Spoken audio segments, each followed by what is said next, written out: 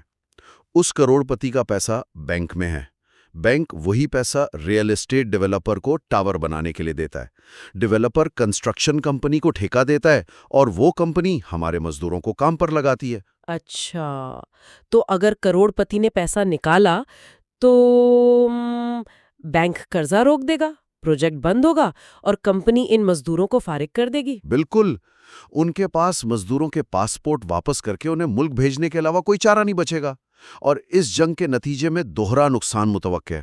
دوہرا نقصان؟ وہ کیسے؟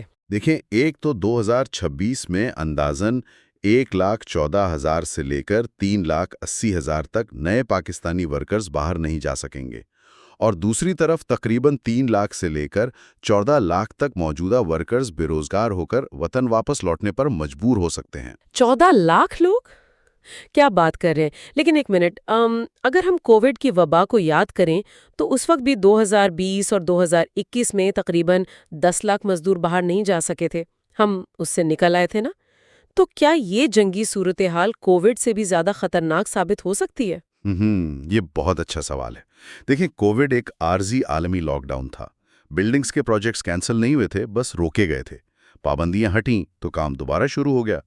لیکن جنگ کا معاملہ مختلف ہے۔ یعنی جنگ انفراسٹرکچر اور انویسٹر کا اعتماد دونوں تباہ کر دیتی ہے۔ جی بالکل، ایک خطے کا مستقل عدم استحکام سرمایہ کو ہمیشہ کے لیے ڈرا دیتا ہے۔ تو یہ کوئی عارضی بریک نہیں ہے، یہ ایک مستقل اور لمبا خطرہ ہے۔ صحیح۔ اچھا، تو اگر اتنے سارے لوگ اچانک واپس آ جائیں تو ظاہر ہے یہ بحران صرف ان خاندانوں تک تو محدود نہیں رہے گا، اس کا اثر پاکستان کے پورے میکرو اکانومک نظام پر پڑے گا۔ بالکل پڑے گا۔ ترسیلات زر میں کوئی 3 سے 4 بلین ڈالر کی سالانہ کمی واقع ہو سکتی ہے، اور جب اتنے ڈالرز آنا بند ہوں گے تو روپے کی قدر تو تیزی سے گرے گی نا، اور کرنٹ اکاؤنٹ خسارہ بھی بڑھے گا۔ لیکن اس سب میں ایک اور بہت بڑا فیکٹر بھی تو ہے، تیل کی قیمتیں۔ جی، وہ سب سے خطرناک حصہ ہے۔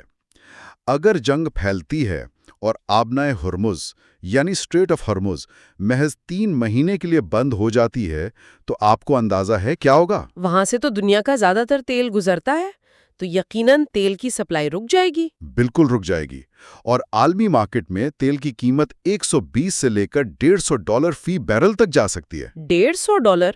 ارے بھائی، تو اس صورت میں پاکستان کا ماہانہ تیل کی درآمد کا بل کتنا ہو جائے گا؟ وہ کم از کم 3 گنا بڑھ کر $4.5 بلین ہو جائے گا۔ اور سب سے برا اثر یہ ہوگا کہ ملک میں مہنگائی کی شرح جو ابھی تھوڑی کم ہوئی تھی وہ 7% سے سیدھا چھلانگ لگا کر 17% تک پہنچ جائے گی۔ یعنی IMF کی شرائط مان کر معیشت میں جو تھوڑا بہت استحکام آیا تھا، مہنگائی کم ہوئی تھی، IT ایکسپورٹس بڑھی تھیں، وہ سب اس ایک جھٹکے سے ضائع ہو جائے گا۔ بالکل ضائع ہو جائے گا۔ یہ تو بالکل ایسا ہے نا کہ گھر کے سب سے زیادہ کمانے والے فرد کی تنخواہ اچانک آدھی ہو جائے اور عین اسی وقت مکان کا کرایہ 3 گنا بڑھ جائے۔ بہت زبردست مثال دی آپ نے، حقیقت بالکل یہی ہے۔ اچھا، مجھے ایک بات بتائیں، اس صورتحال کو ذرا عام آدمی کی زندگی سے جوڑتے ہیں۔ فرض کریں ایک عام پاکستانی ہے جس کا کوئی بھی رشتہ دار مشرق وسطی میں نہیں رہتا، اسے کوئی ریمیٹنسز نہیں آتی، کیا اس پر بھی اثر پڑے گا؟ بھئی، اس پر تو سب سے زیادہ اثر پڑے گا۔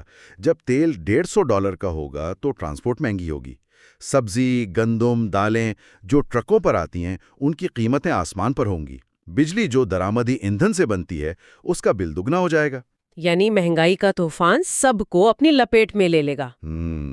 ہم نے خطرات کی شدت کو تو سمجھ لیا ہے، لیکن دیکھیں صرف پریشان ہونے سے تو کچھ نہیں ہوگا۔ اب ہم تھوڑا ان حل اور پالیسی اقدامات کی طرف آتے ہیں جو اس طوفان کا رخ موڑنے کے لیے ضروری ہیں۔ جی بالکل، فوری اقدامات کی بات کریں تو حکومت پاکستان اور خاص طور پر جو منسٹری آف اوورسیز پاکستانیز ہے نا، انہیں فوراً جاگنا ہوگا۔ یعنی ان کو خلیجی ممالک کے ساتھ سفارتی سطح پر رابطے کرنے چاہیے۔ بالکل، انہیں چاہیے کہ جن کی نوکریاں جا رہی ہیں ان کے لیے معاوضے اور ویزا کے ایکسٹینشن کی بات کریں، اور کم از کم ایک مخصوص پورٹل تو بنائیں جہاں یہ لوگ اپنی شکایات درج کروا سکیں۔ یہ تو ہوگا ایمرجنسی والے کام۔ اور طویل مدتی اقدامات، مطلب جو ہنرمند لوگ ہیں وہ واپس آ رہے ہیں، ان کا کیا جائے؟ ان کے لیے ہمیں ایک ری انٹیگریشن فریم ورک بنانا ہوگا۔ یہ وہ لوگ ہیں جن کے پاس تجربہ ہے۔ ریاست ان کی مدد کرے تاکہ یہ یہاں آ کر اپنے چھوٹے کاروبار یعنی ایس ایم ایز شروع کر سکیں۔ صحیح۔ اور دیکھیں، چونکہ مڈل ایسٹ کے ممالک ویسے بھی اب مقامی لوگوں کو نوکریاں دے رہے ہیں، وہ سعودائزیشن اور امیرٹائزیشن کی پالیسیاں چل رہی ہیں، تو ہمیں نئی منڈیاں بھی تو تلاش کرنی ہوں گی نا؟ بالکل، ہمیں لاطینی امریکہ، مشرقی ایشیا، آسٹریلیا اور نیوزی لینڈ جیسی مارکیٹوں کی طرف دیکھنا ہوگا۔ لیکن ایک منٹ، یہاں میرا ایک بڑا سخت سوال ہے۔ ہم مشرقی ایشیا اور آسٹریلیا جیسی ترقی یافتہ منڈیوں کی بات تو کر رہے ہیں، لیکن کیا واقعی ہمارے ان موجودہ مزدوروں کے پاس وہ گلوبل لیول کی سکلز ہیں جو ان مارکیٹوں کی ڈیمانڈ کو پورا کر سکے؟ سچ پوچھیں تو نہیں ہے۔ تو پھر کیا ہمیں اپنے پورے تعلیمی اور ووکیشنل ٹریننگ کے ڈھانچے کو ہی نئے سرے سے بنانا ہوگا؟ جی بالکل، آسٹریلیا کو ہمارے سادہ مزدور نہیں چاہیے، انہیں آئی ٹی پروفیشنلز اور سرٹیفائیڈ نرسز کی ضرورت ہے۔ ہمیں اپنے اسکل ڈیولپمنٹ پروگرامز کو عالمی معیار کے مطابق اپ گریڈ کرنا ہی پڑے گا۔ تو ناظرین، ہم نے آج بہت تفصیل سے جائزہ لیا کہ پاکستان کی معیشت کا مشرق وسطیٰ پر کتنا گہرا انحصار ہے، کیسے یہ بین الاقوامی تنازعات براہ راست ہماری ترسیلات زر کو گرا سکتے ہیں اور تیل کی قیمتوں کے ذریعے ہمارے ملک میں مہنگائی کا ایک نیا طوفان لا سکتے ہیں۔ جی، اور ہم نے نئی مارکیٹوں اور واپس آنے والے ورکرز کے انتظام جیسی پالیسیوں کو بھی سمجھا۔ بالکل، اور یہ ساری معلومات آپ سب کے لیے اس لیے بہت اہم ہے کیونکہ دنیا کے نقشے پر ہونے والی کوئی بھی تبدیلی، دور کسی ملک میں چلنے والی کوئی بھی گولی، براہ راست آپ کے بٹوئے اور ہماری ملکی معیشت پر اثر انداز ہوتی ہے۔ بالکل صحیح کہا آپ نے۔ اور آخر میں میں ناظرین کو غور کرنے کے لیے ایک نیا اینگل دینا چاہوں گا۔ جی بتائیے۔ دیکھیں، تاریخ بتاتی ہے کہ بڑے بحران ہمیشہ بڑی تبدیلیوں کا سبب بنتے ہیں۔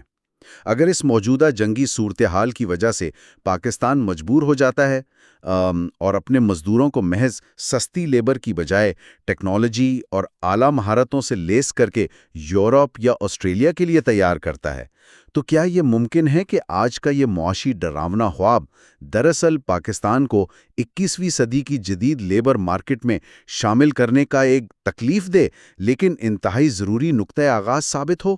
ارے واہ، یہ واقعی ایک بہت گہرا اور فکر انگیز زاویہ ہے۔ کبھی کبھی مجبوریاں ہی ہمیں آگے بڑھنے کا راستہ دکھاتی ہیں۔ خیر، اسی سوچ کے ساتھ ہم آج کے اس تفصیلی جائزے کو یہاں سمیٹتے ہیں۔ امید ہے آج کی یہ گہری بحث آپ سب کے لیے معلوماتی رہی ہوگی۔ جانے سے پہلے ایک بار پھر دی گلوبل انسائٹس کو سبسکرائب کرنا مت بھولیے گا۔ اپنا خیال رکھیے گا۔ اللہ حافظ۔